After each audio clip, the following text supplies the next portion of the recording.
I'm Alec Baldwin, and you're listening to Marketing Trends, and the leads aren't weak.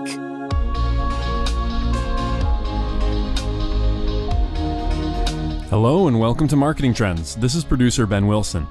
Today's episode of Marketing Trends features an interview with Marie Rosecrans, Senior Vice President of Small and Medium Business Marketing at Salesforce. On this episode of Marketing Trends, Marie talks all about how to get to know your target market and your target customer.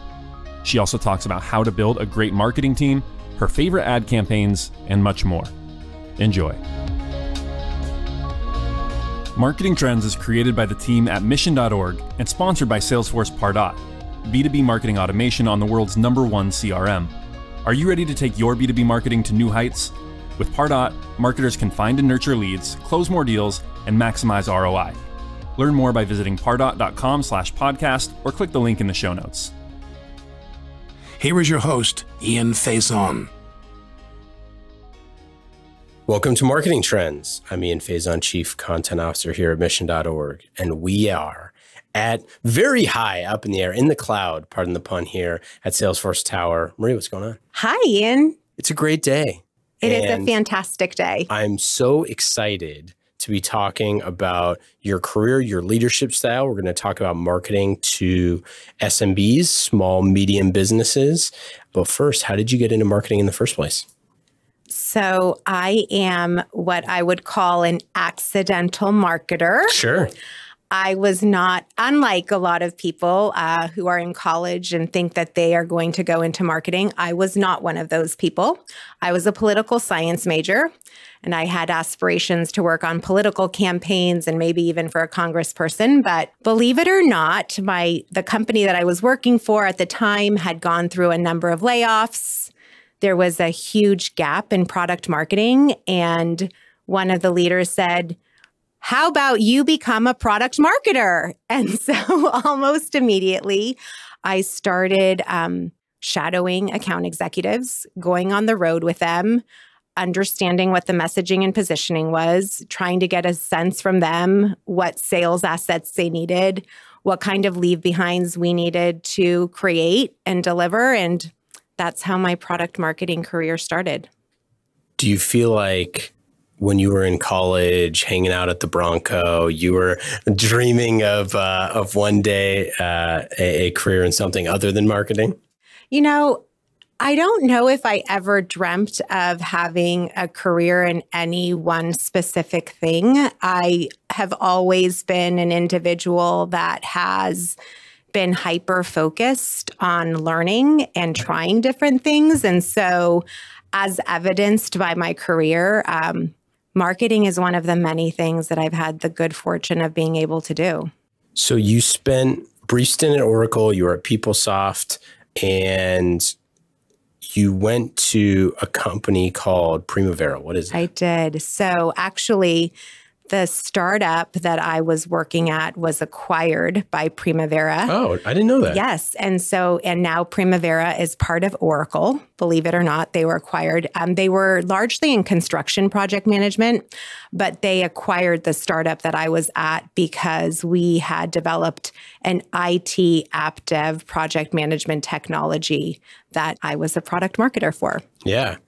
So then did somebody come knocking saying, "Hey, we want you to come to Salesforce," or what happened next? So after the Primavera acquisition, I was taking a career pause. My husband and I had made the conscious decision that I was going to stay home for a little while.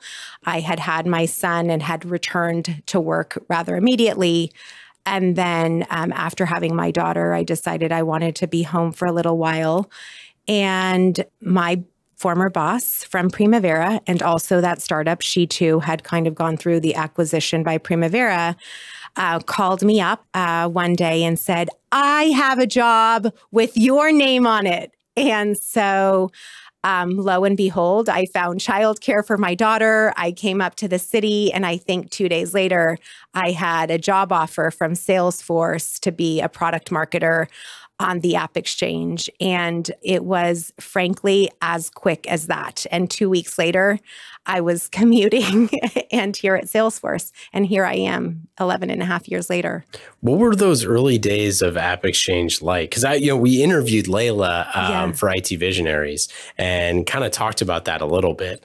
But it seemed like this was something that at the time was obviously new to everyone. Sure. Including Steve Jobs. Yeah, exactly. So it was so early on. And I mean, I don't even know, but I think it's about 2 million app installs right now, if I'm not mistaken. I'll have to check on the actual stats, but I mean, it was so in the early days, right? And I had been hired to be the product marketer for the checkout capability, so the e-commerce capability for the App Exchange. And so not only were we trailblazing with the App Exchange itself, but then also now trying to launch this checkout capability as well. And so it was super early days, and it was literally just a few months or maybe even 6 months later that I found myself shifting into another job because things were just always fluid and very much changing, as was typical in a very rapidly growing company, which Salesforce continues to be. You have a really interesting story of one of your first days on the job with App Exchange. Can you share that? I literally started on Monday. By I think Wednesday of that week, Layla and I were out recruiting partners for this checkout capability. And Jason Lemkin, who was the founder and CEO of EchoSign at the time, she and I drove down to Palo Alto and met with him. And I remember being completely taken in by his energy and his exuberance, and frankly, his, I'll call it, very frank character. He definitely, no holds barred, told us exactly what he thought. I walked out of that meeting thinking, I don't know if I don't quite know what happened there, but I think we got our first checkout customer. So it was very successful. It's so funny because, and I actually just came from interviewing Jason, which is a small world, and he's going to be on the Journey podcast, which we'll get into later.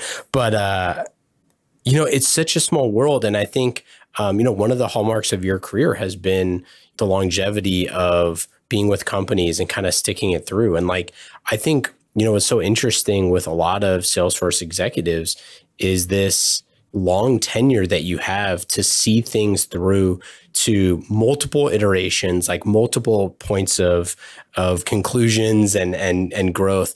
I'm curious, when you're kind of in the moment, are you thinking about something like staying for a long time, or are you just kind of more in the moment trying to get stuff done? Well, in the early days, particularly that first year when I was the mother of 2 young kids at home, it was very, very challenging. But that said, I mean, I've stayed at Salesforce and at, the other companies that I've stayed at for a long time, or a while anyway, because they've offered these incredible growth opportunities for me to stretch myself and do new things and try new things. And frankly, I think that's why I've stayed here. And I think that is why you see a number of people here at Salesforce who have chosen to stay and chosen to commit themselves to Salesforce, because this company offers incredible growth opportunities. I'm always just in awe of how serious people take the mission and take the core values and things like that. And I think, it was funny when we were talking to Jason earlier, he was saying that it was back then when he was, the first, was he the first person on App Exchange? I don't know. It was very early. I know he was the first person to sign up for checkout, but I can't speak. But I'm sure he was probably one of the very early adopters of the App Exchange. But so one of the things that he was talking about was this idea that it's at that time, nobody was thinking about LTV, right? That just wasn't something that was common practice. But with Salesforce, he was as soon as I signed my first deal, $80 a month, everyone treated me oh, you're going to be around for 10 years. And and you have been around for 10 years, right? So it's not just customers and I have the gray hair to show for it.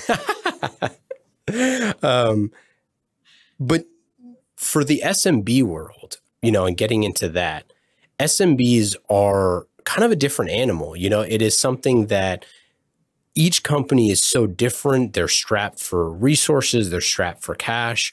Their time is really valuable. You know, when we were brainstorming ideas for this podcast, the journey that we do in partnership with Salesforce Essentials, we were thinking like, how do we make the episodes like really manageable, 12-minute, 10-minute stories because they're so busy, things like that. I'm curious, like after, you know, all this time working with SMBs, like what are some of the insights there? What are some of the ways that you think about SMBs as different than potentially like larger organizations? Such a great question. I think one of the things that, differentiates the way that we approach SMBs is that we understand all of those things that you just mentioned, right? We understand that these are people who are wearing a lot of different hats every day, that some of them, you know, don't necessarily know if they're going to be able to make payroll at the end of the month. They stay up late at night because they want to make sure that they have the ability to hire and retain and re-recruit their best employees. They want to deliver an incredible customer experience because they know that customer experience is the brand and that is the battlefield that they're operating in. So I'm very, very cognizant of how we have to honor small businesses every day in the work that we do, because they are a group of companies that fuel this economy. And I know that that is an honor that we take very seriously. Yeah. And I would add to that it's a group that is extremely different by geography. It's a group that's extremely different by industry. It's a group that I personally think that it's probably the hardest demographic to market to in the country. Like consumers at the end of the day, consumer goods, like, you know, they're kind of going to buy it or they're not. Enterprise is, you have like large group buying decisions now. We have things like account-based marketing and things like that we kind of are starting to understand that stuff, I think, a lot better now. I personally think SMB is like really more of a black box. I don't know, you know, how many organizations are out there that are doing it really, really well because it's so difficult. I'm curious, like, what are some thoughts from where you're sitting on how marketers could just better mentally approach SMBs? Yeah, you know, I think the one thing that we're hyper cognizant of is being where small businesses are at. Mm-hmm. That's a big consideration for us. I think one of the things, you know, trust is the number one value here at Salesforce. One of the things that our team is hyper focused on is how do we establish trust with these small businesses and this small business community? Salesforce is known and associated with a lot of the Fortune 500, a lot of the biggest enterprise companies in the world. But we, as a small business marketing team, are hyper focused on making sure that these small businesses also know that we have the tools, the resources that can help power their growth and just help them run their businesses. And so that is something that we as a team are hyper focused on. And the way that we get to them is being where they're at. So it's being in those small business communities. It's being on social. It's being in events. It's being with a lot of these, you know, smaller groups within their communities where they're actually going to get the information and the coaching and the guidance that they need in order to grow their businesses. And that's not just in San Francisco. It's all over the United States. It's all over the world.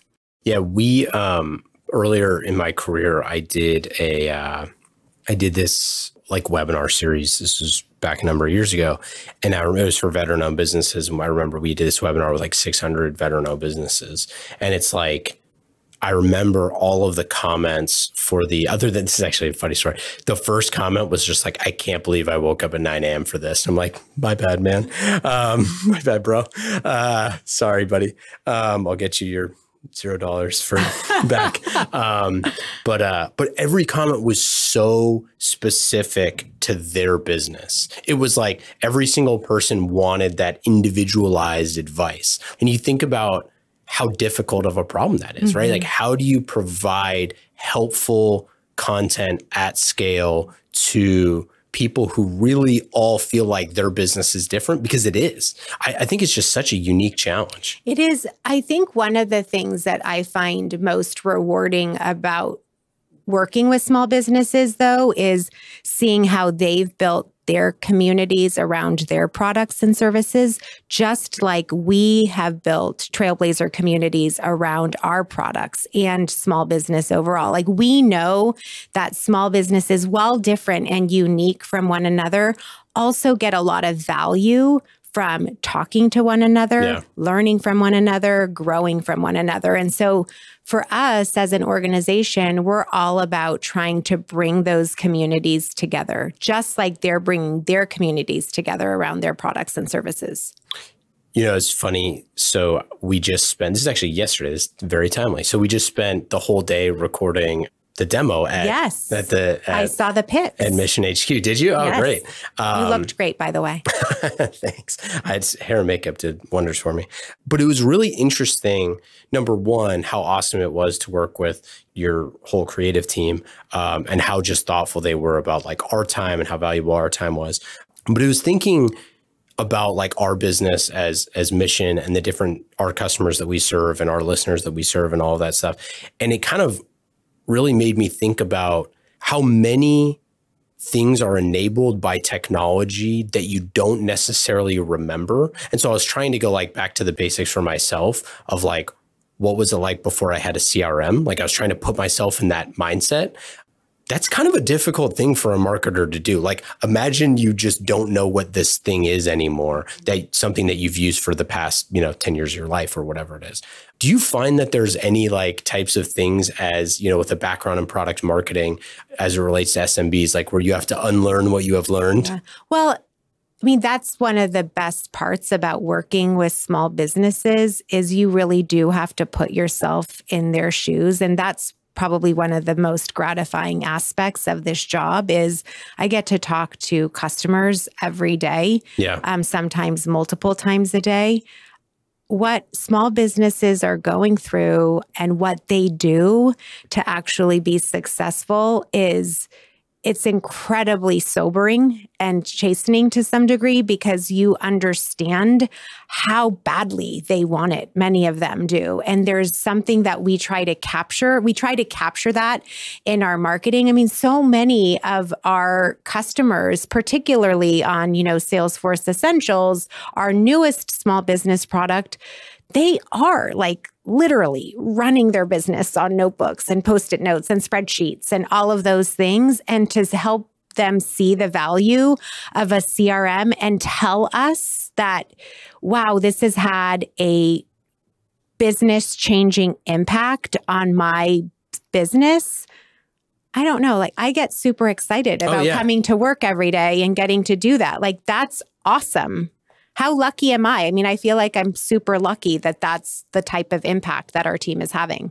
I feel the same way every day. I mean, we get to help tell the story. So it's same thing, right? But one of the things that was so interesting to me about doing the shoot yesterday, and it was very emblematic of, I think, what great organizations do, and specifically great marketing organizations do. Number one, we had a product marketing there the whole day. And so it's a great lesson for CMOs and marketing leaders that if you're going to spend a bunch of resources and effort and energy on a giant like content initiative or creative initiative, you should have a product marketer there. And it was interesting because the product marketer was constantly referencing things that they heard from customers or from prospects. And like, it was just, again, it was like one of those kind of things that went off in my mind where like, we talk about having embedded marketers a lot on Marketing Trends, but this was one of the ones where it's like, clearly there's so many steps that need to happen. And the other thing that I kind of thought throughout the whole shoot yesterday was how if the leadership of the organization had been there for that experience, how proud they would have been of the team. And I think about that all the time with like, for CMOs, you have to put yourself as an extension of yourself, into the team, because obviously you're not going to be there all the time. Switching to your kind of like leadership philosophy, I'm curious, like, how do you kind of impart the wisdom over the years, especially in an organization where you've been here a long time, so that when you're not there, they have that a little bit of the Marie's sprinkle dust on there of like how I think, but also letting them, do their own thing? Well, firstly, I want to say thank you for acknowledging the efforts of the team members that were at the shoot with you yesterday. I know a lot of leaders say this, they say they have the best team, but I know hands down that I do have the very, very best team. And I don't take that for granted. I'm very appreciative of every single person that works on our team, because they're just as passionate about small business as I am. And they get up every day and they eat, breathe, and sleep small business. So thank you for that. In terms of the sprinkle dust, or whatever you want, the pixie dust, we'll call it. Sure. The Ed Sheeran dust. Yeah. The Ed Sheeran dust. The castle on the hill dust. Yeah. Here's the thing. I trust every single person on my team. They are smarter than me. They are better at their job than I am at what they're doing. And they know that. And so they go to those shoots. They go to these customer events. They sit in front of hundreds or thousands of people and present or build, a first call deck, knowing that I trust in their ability to do that. And I think that every single person on my team knows that. Do you have like a hiring philosophy that you subscribe to? So first and foremost, I never shortcut the interview process. I take the interview process very seriously. I am still the leader that will literally go through their resume, go onto their LinkedIn profile, do a few Google searches, find people that we're mutually connected with, and actually do my homework. And then I prepare for the interview. So I am still very methodical about hiring. And because hiring is the most important thing you can do as a leader, I will not compromise the culture and the quality of my team. And so I need to be super committed to ensuring that we bring in the top talent.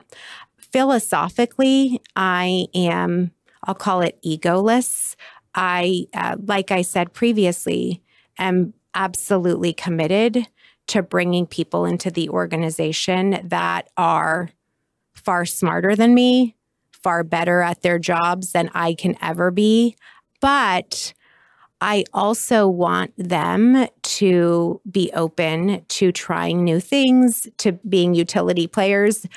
The beauty of small business and working on our team is you get to do a lot of different things. And so there are no silos. And so in addition to being masters at their craft, I also need them to be willing to do what it takes. And so that's the hiring philosophy I go after.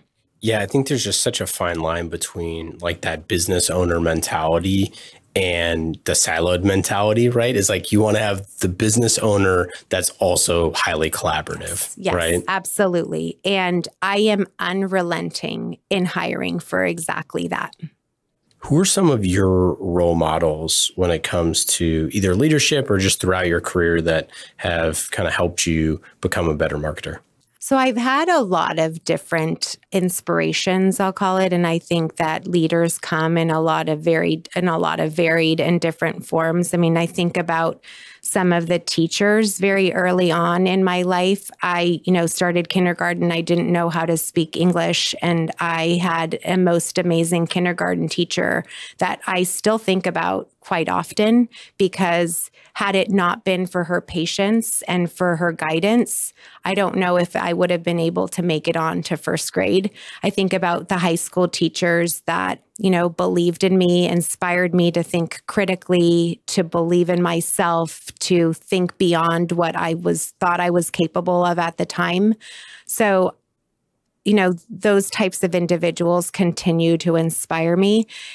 So I'll just say that from a marketing perspective, I'm inspired by the great marketing that's done at Salesforce and a lot of the amazing leaders that I've been able to learn from and who continue to coach me every day. What about a campaign that you were really proud of? So I know it's our most recent campaign, but it is in fact the campaign that I'm most proud of. And that's the Path to Our Best Business, the Path to Your Best Business campaign. You know, the mission is featured in our campaign. The reason why I'm so proud of this campaign is, first of all, it tested well. But no, seriously. Which is hard to do for SMBs. Again, I know I'm beating the drum on this, but it is hard to do. But it's because Salesforce, frankly, took a back seat and we really featured the customers in their environment, focused on the business challenges and how we were helping them address it in their own words. And that's what I'm so proud of with this campaign. Not only is it beautifully shot and beautifully scripted, but the fact that the customers have really connected with the campaign and the feedback that we're getting, I couldn't ask for anything more. But I just finished interviewing Maggie a few days ago from Pep Talker. Yes, it was Pep great. Talker. She's awesome. Incredible. She's such an inspiration. Yeah, we were in the studio and it was like 1,000 degrees in the studio and she's a champ. She's used to it. She's from New York City. Yeah, yeah, no kidding. We gotta get Laszlo on. He would be great. But no, I love the campaign. I mean, obviously I'm like in it, but from an unbiased perspective, from the person who's on the other side of the microphone, getting the questions asked to me during that, I thought it was really interesting. And I think it's something that a lot of companies should look at, which is how many ads do you see on TV that feature actors, right? Like, why do we do that? Like, I mean, I think that's I love actors. I think that they have a different place. I think we should be writing, I think marketers should be writing more fiction and leveraging actors for that, which is a whole nother story. But I'm like, why are we not using authentic stories? Why do we do that? And that's what I felt. I mean, that's why I love the campaign so much, is we wanted our small business prospects to be able to connect with the campaign, but to see themselves in the people that were featured in our campaign. And I feel like we've really, really accomplished that. If we can be relatable as a company that's making custom podcasts, then, well, hopefully we helped.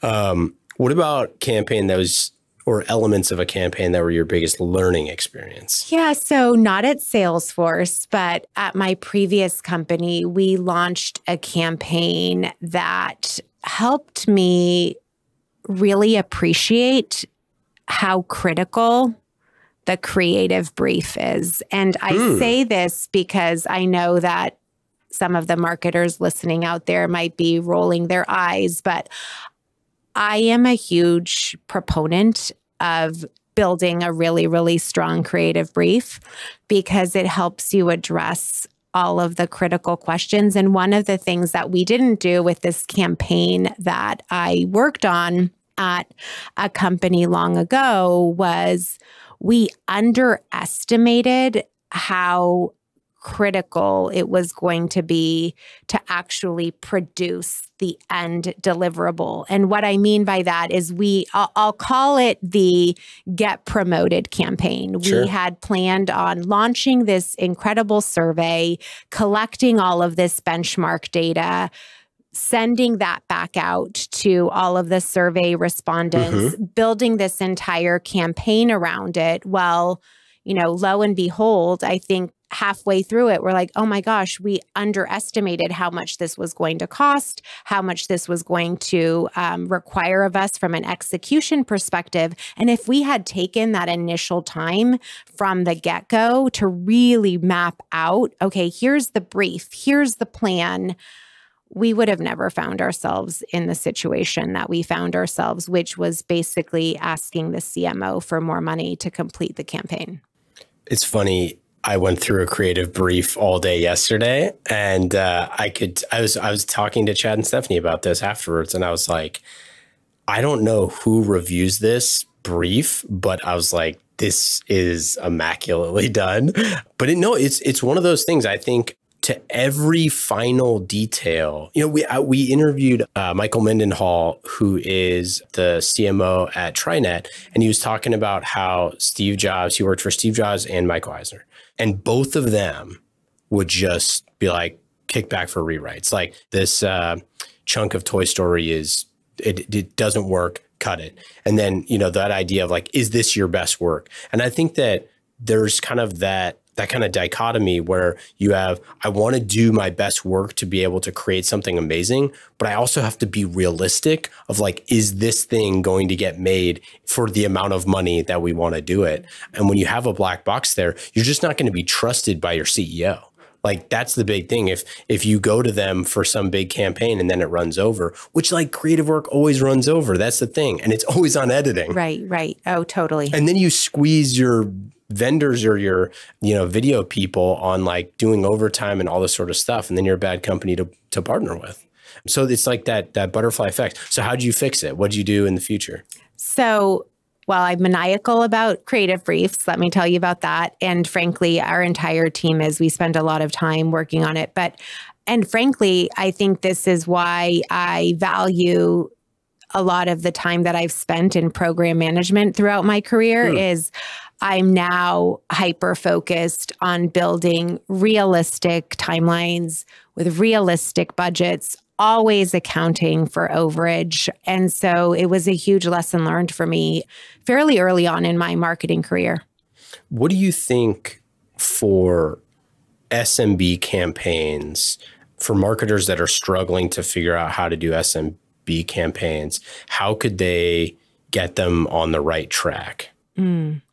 Well, this is going to sound super simple, but you need to first understand who your target audience is and spend a lot of time with your target audience, understanding what keeps them up at night. What are some of the challenges that they're facing? Kind of walk in their shoes. Like, we have most of our marketing team spending a lot of time, not only with our prospects on prospect calls, but also with our customers. And so that's the first thing that I would say is like, you absolutely have to know who your customer is in and out. Don't bother with any marketing. Don't spend a penny until you've done that. That's great advice. It reminds me of, and this is slightly morbid, but the show Mindhunter, the guy is talking about, it's relevant. I'll land this. I promise. He was talking. I'm waiting. No. Yeah. Well, they were talking about catching serial killers, and they were like, the only ones that you interview are the ones who get caught.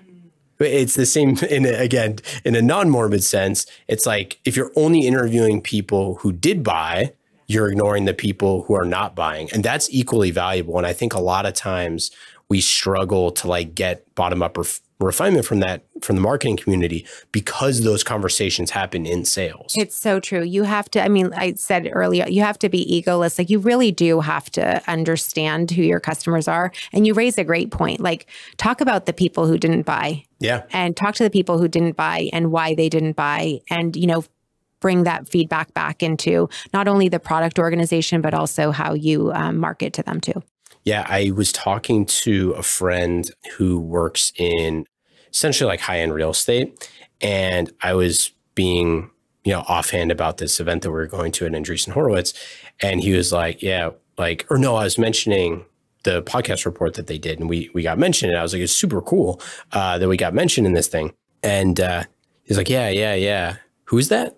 And I was like, it's like, really? Like, you don't know? And he was like, do you know who, some name of some real estate company is? I was like, no, I don't know who that is. And he's like, yeah, because I'm not in technology and you're not in real estate. And it was just kind of one of those things where it's like the classic I'm in a bubble scenario where it's like you assume that your customers like know what CRM is or like know what SaaS is or know what, whatever it is, like e-signatures or whatever thing that might be one feature of your product that is just completely something they don't understand. And, we talk about all the time on the show, confusion equals no sale. So if you don't know why people aren't buying and what are the specific things like of why that is, it's just going to be pretty hard to resonate. It's so true. Particularly because we are working with small businesses and marketing to small businesses. a lot of it has to come in the form of education. You brought it up, like, what is a CRM? Yeah. Why do I need one? Why should I invest in this and make a trade-off for some other part of my business? And so a lot of what we're doing is building trust around that content that helps educate, such that when they are ready to make a technology decision, that they choose us. I want to ask about Essentials specifically because of like the price point and something that, we've talked about this as a customer story, but I was a Salesforce customer before. I knew I wanted to use it. We were super early stage and we just couldn't afford a lot. And so as soon as it was like, hey, $25 seat license, it was like, oh, this is perfect, because classic startup, you want to build like you're a big company, even when you're a small company, because it makes it easier to grow. I'm curious, just like, what was it like to like launch that product, and what was the response like? Yeah. So, I came into this role before we launched Salesforce Essentials, but the commitment to launch had already been established. And so in the lead up, like, we were working on the actual name of the product, which was an interesting process. I remember being on PTO on vacation in Europe and taking calls at 2 a.m. as we were wrestling back and forth with our naming. And I remember there were a lot of people who were weighing in, let's put it that way. And I'm being very nice. But I'll never forget this. We went out and we basically made a data-driven decision. Yeah. And it was interesting because there were a lot of people who still did not want to go with the winning name. Yeah. But we were like, nope, the data says Salesforce Essentials, and Salesforce Essentials it will be. And the response, I remember sitting and standing on the stage at Dreamforce in 2018 and launching Salesforce Essentials. And we continue to be so grateful for the response that we have received. It is amazing to see how many small businesses like you, who had used Salesforce before and were daunted maybe by the price point, but now we've made it not only simple and easy to use, but at a price point that every small business can afford. And so I'm super proud that we can bring the number one CRM, the global CRM leader, to small businesses, whether they're a sole proprietor, mom entrepreneur, or the next CEO that thinks that they're going to become the next Uber or DoorDash. And it's a classic example of everyone always thinks that they, can do marketing, and I think that a lot of times we like push against that instead of kind of like steering into it, because when you have the data to show it, then it makes the conversation a lot easier. Yeah. It's funny, yesterday, so we were talking about like, what is the CRM? I was like, oh, CRM's essential to small business. I'm like, wait, I can't say that because but it is one of those things where you just think about like, where would you be, right? Where would you be without accounting software? Where would you be without it is table stakes for doing business. Fundamental. Yeah. It's essential. Yeah, it really is. And again, we use the product, so who am I to say? But I do want to talk to you about the journey, because it was something that when we originally talked to your team about doing this show for small businesses and being able to mix small business stories, bigger business stories, business leaders, and all these folks into, a 10 to 12 minute, narrated episode, it was something that we were so excited to do because it just wasn't something in the market that had been kind of done in this way. I'm curious, why was that exciting for you? Yeah. So I think that there are a lot of podcasts out there that, address or speak to entrepreneurs, people that are looking to learn more about running their business. But one of the things that we felt really, really strongly about was being super cognizant of what the small business owner, leader, and entrepreneur is all about. And you talked about it early on. Super time constrained. They do not, regardless of how much time they spend in their car, their attention spans are short. They're thinking a lot about a lot of different things. And we wanted to partnering with you, build compelling content that was consumable in bite-sized chunks, and then equally important that they could learn from and action, right? Mm-hmm. And that's what I think we were super excited about with the journey is, I mean, I listened to the journey this morning when I was working out. Like, I walk away from every single one of those podcasts not only feeling inspired, but like, oh, I could do XYZ today because I learned about that on the journey. And I love that. That's awesome. That's really cool to hear. I mean, it's one of those things that I think creative work is really hard. And I think a lot of marketing leaders really struggle with the fact that you have to ship at some point, you have to get feedback from the market. And a lot of times you just have to sit there and say, if we believe this is great, if we truly believe that we're putting out great work, then the market will also think it's great work.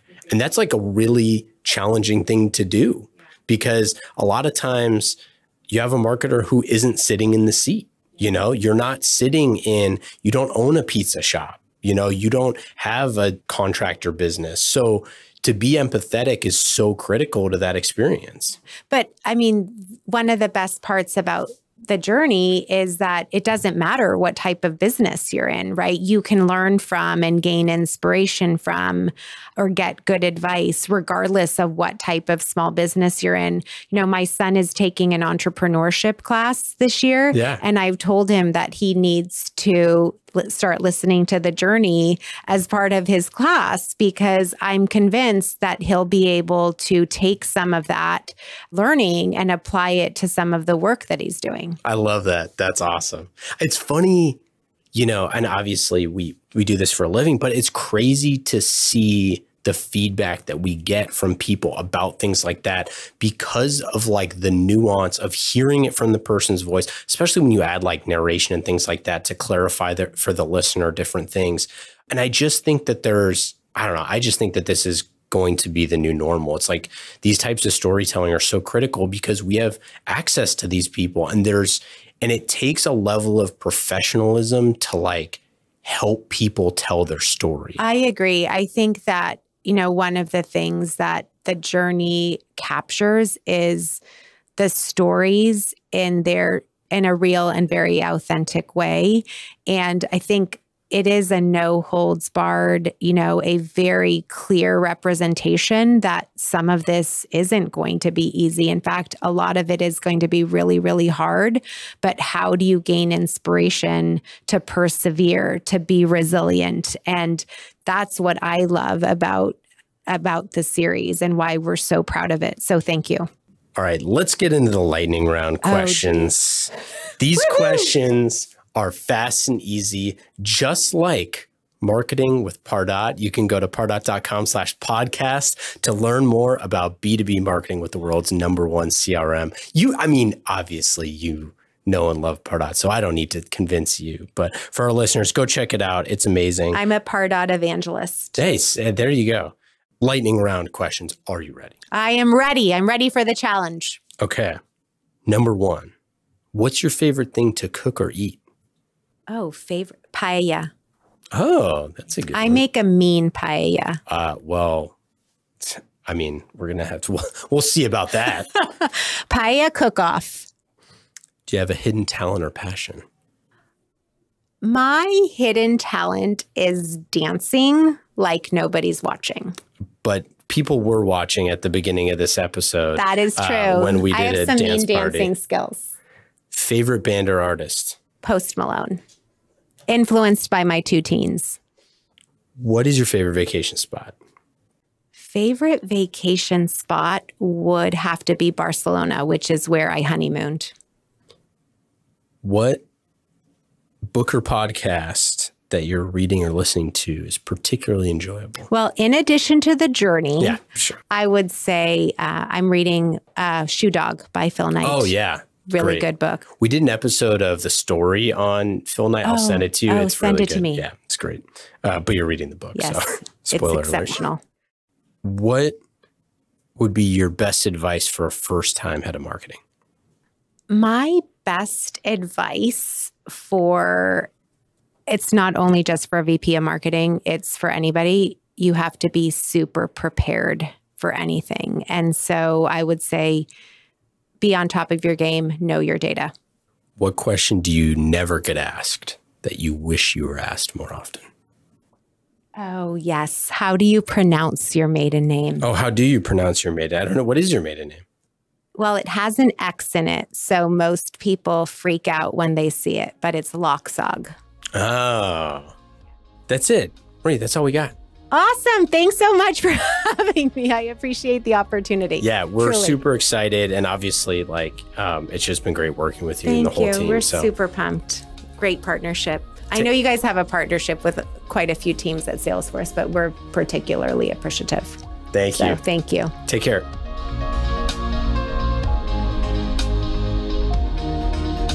Thanks for listening to this episode of Marketing Trends. Marketing Trends is created by the team at mission.org and sponsored by Salesforce Pardot. World-class marketers use Pardot to generate and nurture leads, close more deals, and maximize ROI at every stage of the sales cycle.